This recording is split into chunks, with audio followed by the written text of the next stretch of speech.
네, 안녕하세요. 개인 투자자입니다. 이번 시간부터는 주식 투자 절대 지식이라는 책을 교재로 해서 본격적으로 이야기를 한번 시작해 보고자 합니다.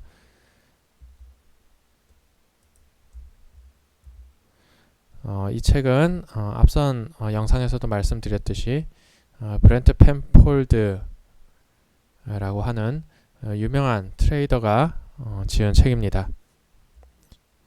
이 책의 내용을 그대로 옮기는 것이 아니라 이 책의 내용을 바탕으로 해서 제가 생각했던 그러한 내용들도 함께 공유해보는 그런 시간을 갖겠습니다. 목차는 다음과 같고요. 이 중에서 제가 말씀드릴 내용은 1장, 3장, 4, 5, 6장 그리고 8장부터 12장까지라고 말씀드렸었습니다. 이번 영상에서는 제1장 현실 인식에 대해서 한번 알아보겠습니다.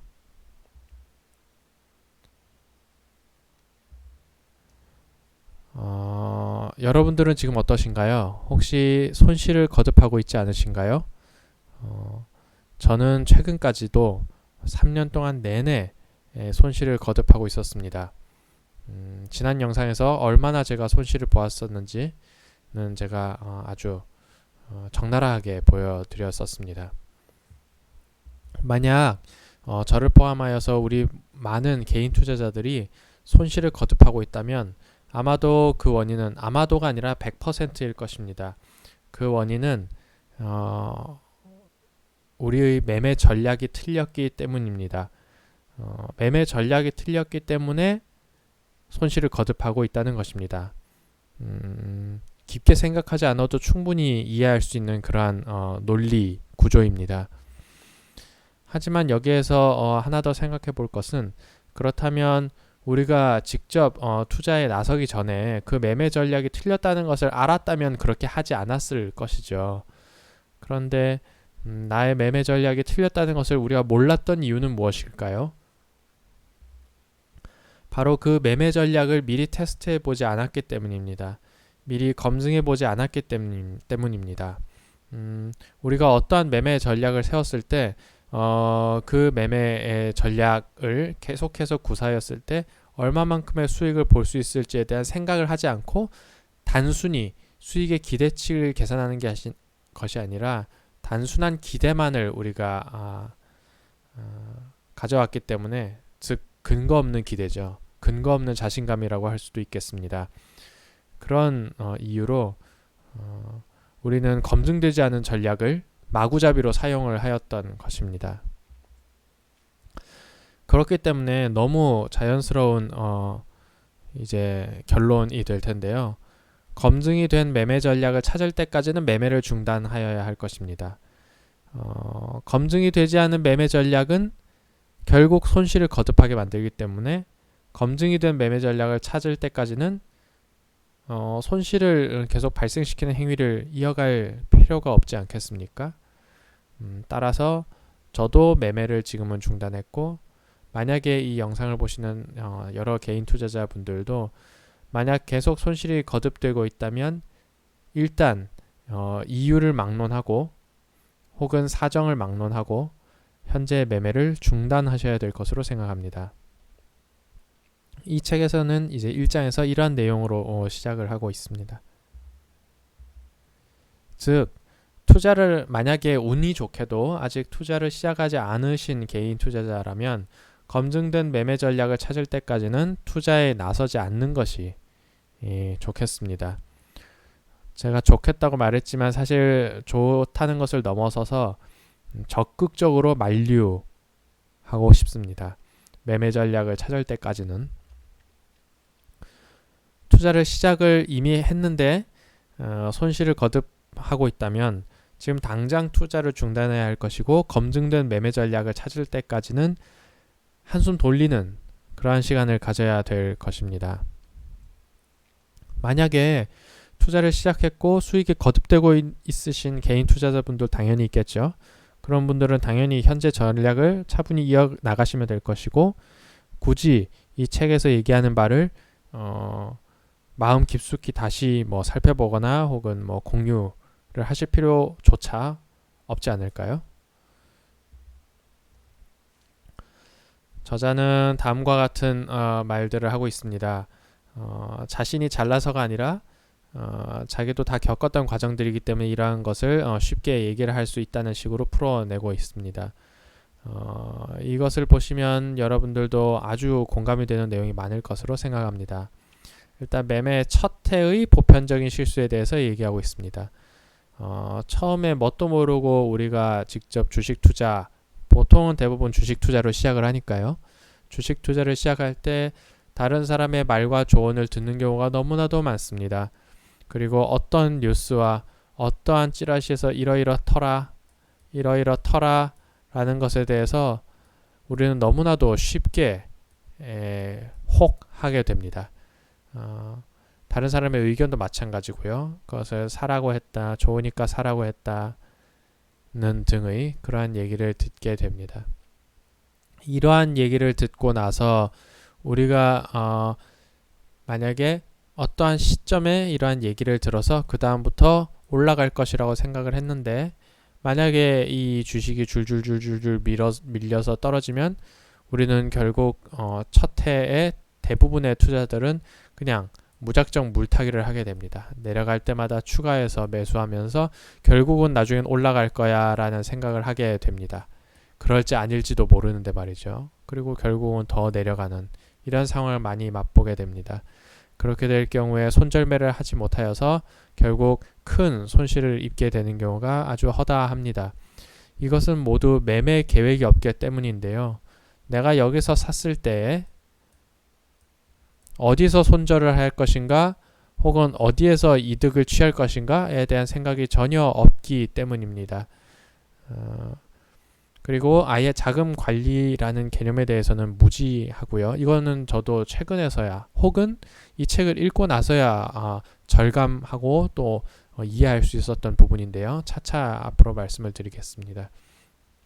그리고 저도 그랬습니다만 그리고 이 영상을 보시는 여러 개인 투자자분들도 아마 매매 첫 해에 그러셨을 수 있는데 아주 9시부터 10시까지 그냥 빠른 속도로 돌아가는 이 호가창을 보면서 아주 매매를 하게 됩니다.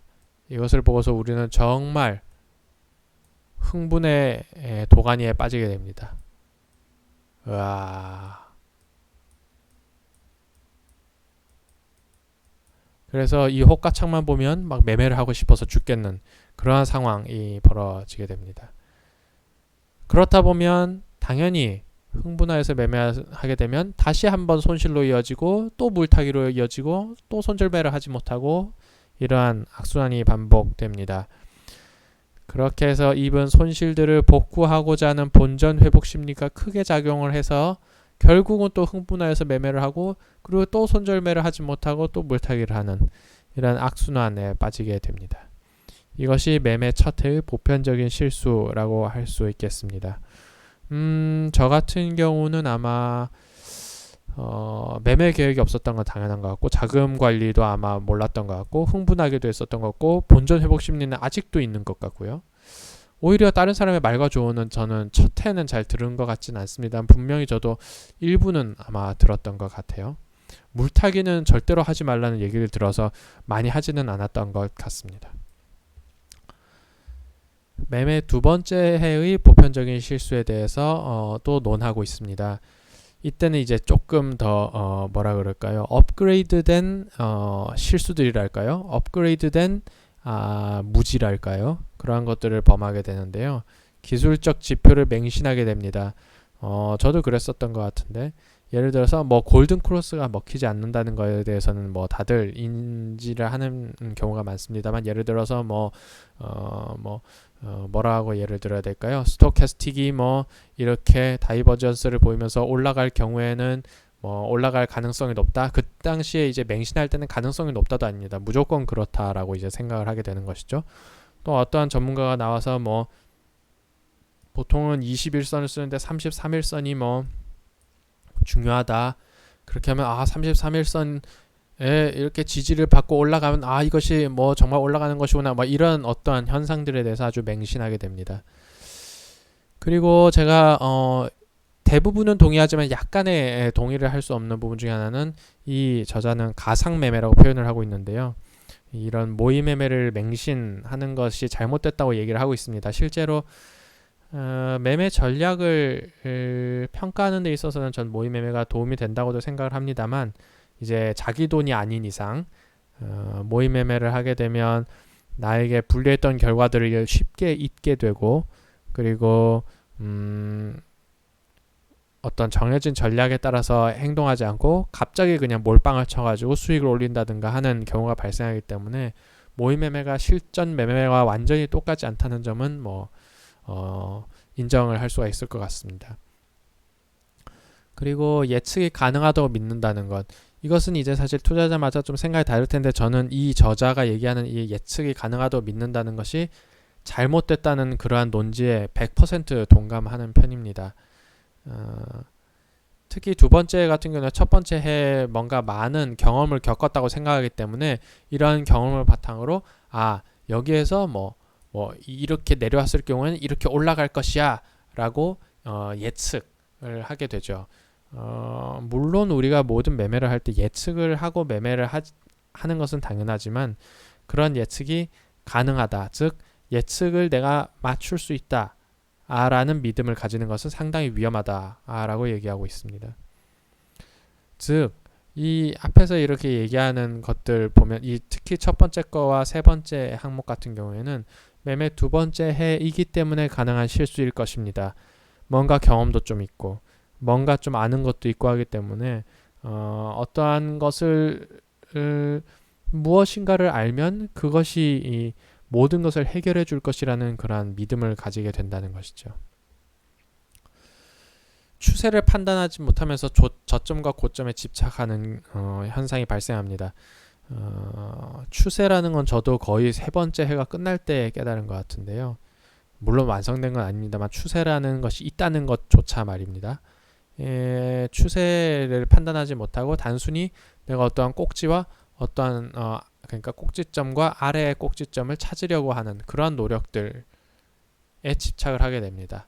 실제로 가장 좋은 매매는 이렇게 올라가는데 아무 데서나 올라타는 게 제일 중요한데, 꼭 여기서 매도를 하려고 한다거나 혹은 꼭 여기서 매수를 하려고 한다거나 그런 식의 관점에 집착을 하게 됩니다. 그리고 저는 요즘까지도 많이 겪었고 또 느꼈던 바인데요. 손절을 너무 늦게 하고 그 다음에 너무 빨리 이득을 취하는 것, 이것이 두 번째의 보편적인 실수이고, 이것은 이득을 키워나갈 수 없게 만드는 그런 나쁜 습관 중에 하나입니다. 기술적인 지표를 맹신하고 예측이 가능하다고 믿다 보니 다른 사람을 모방하는 현상이 나타나고요. 그리고 이래도 저래도 잘 안 되니까 매매 전략을 계속 바꾸고 혹은 매매 시장을 계속 바꾸게 됩니다. 저 같은 경우도 매매 두 번째 해에 들어서 거의 첫 번째 해 마지막에 들어서 주식시장에서 벗어나서 파생상품 시장에 기웃거리게 되는 그러한 경험이 있었는데요. 아마 여러분들도 많이 그러실 것 같습니다. 그리고 이것도 역시 이제 앞에서 얘기한 그런 본전 회복 심리와 관련이 있는데요. 자신의 자금 규모에 넘치게 미수를 쓴다든가 혹은 돈을 빌린다든가 해서 오버 트레이딩을 하는 경우가 발생할 수 있습니다. 저는 한 적은 없습니다만 이러신 분들도 아마 있을 것 같고요. 매매를 계속해야 뭔가 돈이 벌릴 수 있을 것이라는 생각과 그 다음에 이건 오버 트레이딩과 연결되는 내용입니다. 이런 식의 매매의 두 번째의 보편적인 실수들에 대해서 정리하고 있습니다. 매매 세 번째의 보편적인 실수로는 너무 많이 뭔가를 들어서 배웠던 것들을 버리지 못하는 현상이 발생한다. 그리고 너무 많이 다른 것들을 듣다 보니까 저항선과 지지선이라든 가장 기본적인 도구를 망각하더라. 그리고 이 책에서는 이제 이렇게 두 가지로 나눠서 얘기를 하고 있는데요. 이거는 차차 설명을 드리겠습니다만, 예비 신호, 즉 현재의 시장 상황이라는 것이죠. 현재의 시장 상황에서 지지선에 접근했다던가 혹은 저항선에 접근했다던가 하는 등등의 상황을 얘기하고요. 상황과 내 어떤 실천 전략 자체를 구분하지 못한다는 것을 문제점의 하나로 지적을 하고 있습니다. 즉 어떠한 상황이 됐을 때 예를 들어서 시세가 이렇게 왔다가 이렇게 내려오고 있을 때 여기에 가까워져 오고 있구나 라는 예비 신호를 가지고 있었다면 우리는 여기서 해야 될 일이 매수라는 행동이 아니라 그 전에 어디에서 매수를 하고 어디에서 손절을 하고 어디에서 익절을 할 수 있겠구나 혹은 뭐 익절을 생각하지 않는다든가 이런 식의 매매 계획을 일단 두 번째로 세운 다음에 그 다음에 매수라는 행위를 해야 된다는 얘기로 저는 이해를 하고 있습니다. 세 번째 해는 뭐 예를 들어서 이것까지는 내가 잘 봤지만 이러한 매매 계획을 세우지 않고 바로 매수라는 행동을 한다는 그러한 실수를 범한다는 뜻으로 저는 이해를 했습니다. 기대치를 이해하지 못한다는 것은 이 매매 계획과 관련된 얘기일 수 있겠는데요. 내가 손절을 손절 폭이 얼마이고 그다음에 수익을 볼 수 있는 폭이 얼마인지 그래서 내가 기대할 수 있는 수익의 폭이 얼마인지 그것을 계산하지 않는다 혹은 고려하지 않는다는 것입니다. 매매 전략을 제대로 세우지 않는 경우도 많지만 매매 전략을 세웠다고 하더라도 그것을 검증하지 않는 경우 검증하지 못하는 경우가 많이 발생을 하고요. 여전히 본전 회복 심리에 의한 한탕주의는 지속되고 과정보다 이익에 집중한다는 것입니다. 즉 이렇게 됐어. 그러니까 나는 이렇게 계획을 세워야지. 그리고 난 이렇게 해야지라는 이 상황 하나하나의 과정에 집중하는 것이 아니라 어떻게 됐든 간에 난 이익만 보면 돼 라고 생각한다는 것입니다. 그렇다 보니까 내가 과정을 지킬 생각을 하지 않다 보니 내가 아무리 원칙을 세우더라도 그대로 행할 수 없게 됩니다. 그러다 보니까 내가 지금 아는 것은 많은데 원칙은 있는데 그것을 내가 지금 실천할 수가 없어. 이런 식으로 심리적인 문제에 어떤 모든 포커스가 맞춰지게 되는 그런 어려움을 호소하게 된다라고 지적을 하고 있습니다. 그리고 이 장에서 마지막으로 장기적으로 승리하는 투자자는 어떠한 특성을 가지고 있느냐에 대해서 얘기를 하고 있습니다. 시장은 극한의 역경이 계속되는 그런 환경임을 잘 인지하고 있다는 것입니다. 이것은 아마 다음 장에서 언급이 될 것입니다. 시장은 그와 같이 무서운 곳이기 때문에 항상 뭐 경의라고 되어 있습니다만 아마 우리나라식으로 표현을 하고 또 제가 생각나는 식으로 표현을 한다면 아마 경외라고 표현을 할 수도 있을 것 같은데요. 존경심을 갖고 두려워해야 된다는 뜻인데 경의를 표하고 또 두려워한다. 이렇게 생각을 하면 되겠습니다. 자신이 읽고 듣고 배운 것에 대해서 의심을 한다고 합니다. 들은 찌라시나 들은 뉴스나 들은 정보에 대해서 100% 신뢰를 하지 않는다는 것이고 항상 나의 매매에 앞서서 내가 잃을 폭은 얼마이고 먹을 폭은 얼마이니 나의 기대치는 얼마이다. 이런 것에 대한 생각을 하는 것이 아주 습관화되어 있다는 것이고요. 자신의 매매 전략을 짜고 나서 항상 검증하는 태도를 가집니다. 그리고 이것은 아주 저한테도 인상 깊은 얘기였는데요. 단순하고 체계적인 것을 추구합니다. 복잡한 것을 추구하지 않습니다.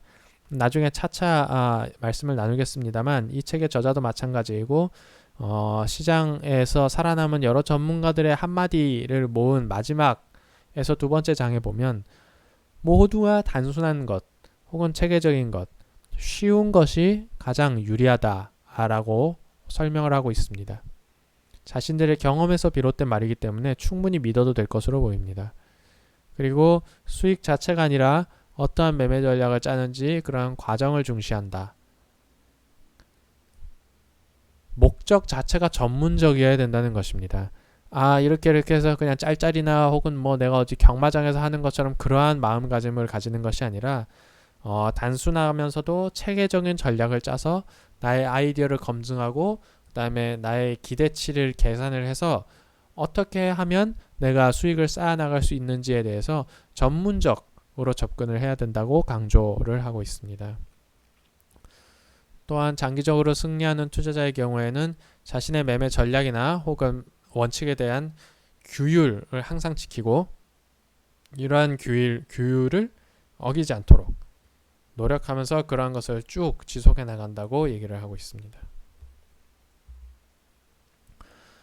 이 책에서는 이제 마지막에 어떤 그림, 도표로 앞에서 말씀드렸던 그런 매매의 세 번째 해까지 이르는 단계의 어떤 실패의 과정과 그 다음에 장기적으로 성공하는 그런 과정을 도식화한 표현이 있는데요. 제가 그 책의 내용을 그대로 갖고 올 수는 없을 것 같고 희한하게도 그 책을 읽기 전에 제가 그려보았던 그리고 정리해보았던 그런 개인 투자자의 단계가 있는데 이 표가 그 책에 나와 있는 내용하고 꽤나 비슷해 보여서 소개를 하고자 합니다. 이제 이게 시간의 흐름이고요. 가로축이. 세로축이 수익인데 첫 번째 해에는 초심자의 운이라는 게 항상 작용을 해서 이와 같이 수익이 조금씩 납니다.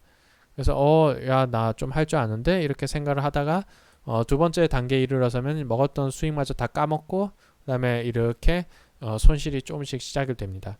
그렇다 보니 이 손실폭을 되돌리기 위해서 본전 심리가 발생하고 몰빵을 한다든가 혹은 아무 계획 없는 과감한 투자를 함으로써 세 번째 시기에 이르러서 이와 같이 손실이 아주 막대해지는 결과를 가져오게 됩니다.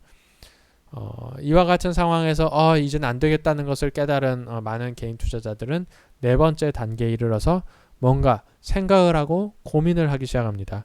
이래서 되는 것일까 이래서 되는 것일까 하면서 자신의 전략을 가다듬고 무엇이 문제인지 생각을 하게 됩니다.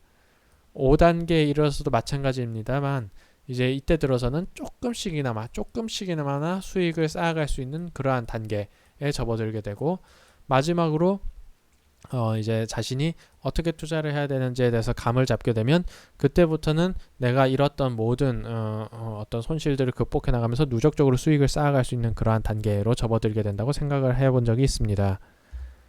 이것을 이제 말로 요약을 해보면 첫 번째 단계에서는 그래 공부해야지 라고 생각만 하면서 공부를 하지 않고 다른 사람의 기법을 탐색한다든가 혹은 모방하는 데 그칩니다. 그 결과로는 초심자의 운에 따라서 일시적인 수익이 발생하게 됩니다. 두 번째 단계에서는 내가 잘 모르는데 이제 다 알고 있다고 착각을 하면서 어떤 기법 같은 것을 단편적으로 막 적용을 무자비하게 이제 적용을 하기 시작합니다. 그렇게 되면 결국 수익과 손실을 번갈아 가면서 누적 손실이 시작되게 됩니다. 세 번째 단계에서는 이거 공부해도 되지 않는구나. 사실은 공부를 하지 않았는데 공부를 했다고 믿으면서 운이 필요하다고 믿는 단계에 들어서 결국 기도 매매를 하게 되고 몰빵 투자를 하거나 혹은 본전 심리가 강하게 작동한 그런 너무 과감한 투자를 한다거나 그렇게 됩니다. 그렇게 되면 당연히 연속적인 큰 손실이 발생할 것이고요. 이래선 안 된다는 걸 깨달은 네 번째 단계에서부터는 이제 원칙에 대해서 연구하기 시작합니다. 저는 이제 이 원칙이라고 했는데 이 원칙이 아마 이 저자가 얘기하는 매매 전략이라는 단어와 통하는 얘기일 것입니다. 이것을 연구하면서 손실 추세가 조금씩 진정되기 시작하고 내가 잘 모르는 것은 모른다고 인정을 하고 하지 않으면서 단순함과 체계성을 추구하는 단계가 바로 5단계입니다. 이때부터는 매매 횟수가 아주 본격적으로 감소하게 됩니다. 그러니까 내가 아는 데서만 하겠다는 얘기죠. 그렇게 되면 저는 이제 이걸 제가 주장하는 말 중에 하나인데 영원을 벌게 됩니다. 주식 투자를 하지 않으면 잃을 일이 없겠죠. 하지만 주식 투자 내지는 혹은 금융 투자를 직접 하게 되면 잃는 것이 아주 병가지 상사입니다. 그렇기 때문에 본전만 치는 것도 저는 번다고 보기 때문에 영원 벌기라고 표현을 해봤습니다. 결국 마지막 단계에 이르러서는 원칙을 규율에 맞게 그리고 지속적으로 적용을 할 수 있게 되기 때문에 결국은 누적 수익으로 이어질 것이라는 게 저의 생각입니다. 아직까지 6단계에는 이르지 못한 것 같은데 6단계에 이르는 것이 저를 포함한 모든 개인 투자자들의 꿈 혹은 목표라고 할 수 있겠습니다. 이 1장에서 얘기한 내용은 결국 개인 투자자의 현실을 인식해야 된다는 것입니다. 내가 첫 번째 해에는 어떠한 실수를 주로 저지르고 두 번째 해에는 어떠한 실수를 주로 저지르고 세 번째 해에는 어떠한 실수를 주로 저지르는지를 파악을 하고 있어야 된다는 것입니다. 즉 개인 투자자는 실수를 아주 반복하는 그러한 존재라는 것을 인식을 해야 할 것입니다. 준비가 되지 않았으면 투자를 아예 시작을 하지 말아야 되는 것입니다. 혹은 손실이 거듭된다면 당장 투자를 중단해야 합니다. 그리고 우리가 개인 투자자에 앞서서 얘기한 단계 중에서 이 저자가 얘기한 것에 따르면 첫째 해, 두 번째 해, 세 번째 해에 자주 일어나는 그런 범하는 그런 실수를 기초로 보았을 때 어디에 속하는지, 혹은 제가 제시했던 그림에서 나는 어느 단계에 속해 있는지를 한번 생각해 볼 필요가 있겠습니다. 내가 만약에 1, 2, 3, 4, 5단계, 1, 2, 3, 4 단계에 속한다면 아마 지금은 투자를 당연히 중단하고 나에게 맞는 매매 전략과 원칙을 찾아봐야 하는 그러한 상황일 것으로 믿습니다. 결국은 그러한 검증된 전략을 찾을 때까지는 차분히 기다려야 할 것이고, 그러한 검증된 매매 전략을 찾고 나서는 차차 조심스럽게 조금씩 투자를 시작해 볼 수가 있을 것 같습니다. 네, 감사합니다. 이번 시간에는 이 주식 투자 절대 지식이라는 책에서 제 1장인 현실 인식 파트를 기초로 해서 우리가 어떤 점을 먼저 생각해보고 투자에 임해야 되는지에 대해서 같이 알아보았습니다. 여기까지 하겠습니다. 고맙습니다.